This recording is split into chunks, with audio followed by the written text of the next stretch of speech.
20 لوگوں کو موت کے وقت تکلیف نہیں ہوگی، جو تہجد کی نماز کا عادی ہو، جو دوسروں کا درد اپنے سر لیتا ہو، جو چلتے پھرتے اللہ کا ذکر کرتا ہو، جو اپنی ماں باپ کی خدمت کرتا ہو، جو روزہ دار کی افطاری کرواتا ہو، جو دل میں ہر وقت اللہ کا خوف رکھتا ہو، کبھی کسی کا دل نہ دکانے والا، لوگوں کی تکلیف میں مدد کرنے والا، کھانا کھاتے وقت ہمسائے کو دینے والا، کھانا کھاتے وقت ہمسایوں کا خیال رکھنے والا، وقت پر زکوٰۃ ادا کرنے والا، بیمار کی تیمارداری کرنے والا، بچوں پر شفقت کا ہاتھ رکھنے والا، اللہ کے فرمان پر عمل پیرا ہونے والا، حشر کے روز کی تیاری کرنے والا، اللہ کے خوف سے جھوٹ نہ بولنے والا، اپنی زبان پر تالا لگانے والا، اپنی زبان پر قابو پانے والا، اللہ کے نام کی خیرات کرنے والا، کسی مجبور سے فائدہ نہ اٹھانے والا، کسی کے غیب دوسروں سے چھپانے والا، دوسروں کی عزت کرنے والا،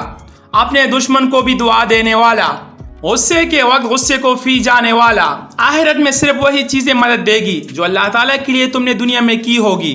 اللہ سے ڈرو، اس کے بندوں کا احترام کرو اور ان کی بھلائی کے لیے کام کرتے رہو۔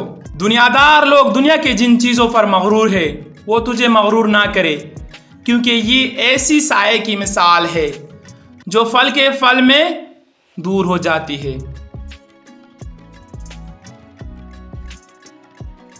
عذاب کے خوف سے دل کو بچائے رکھو اور اسراف اور فضول خرچی سے بچے رہو۔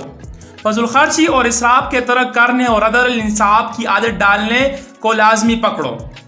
بے وفائی ایک بہت بڑا عیب ہے جو آدمی کی قد کو چھوٹا کر دیتا ہے۔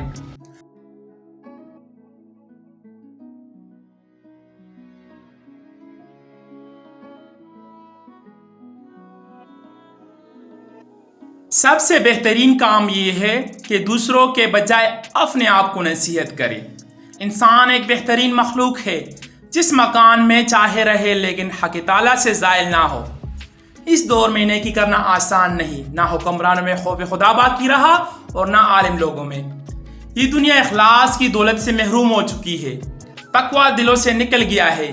یہ دنیا معنی اور مفہوم کی دنیا ہے، جو جیسے معنی پہنا دیتا ہے اس کے اوپر ویسے ہی اثرات مرتب ہوتے ہیں۔ دنیا میں دولت سے زیادہ بے وفا کوئی اور شے نہیں۔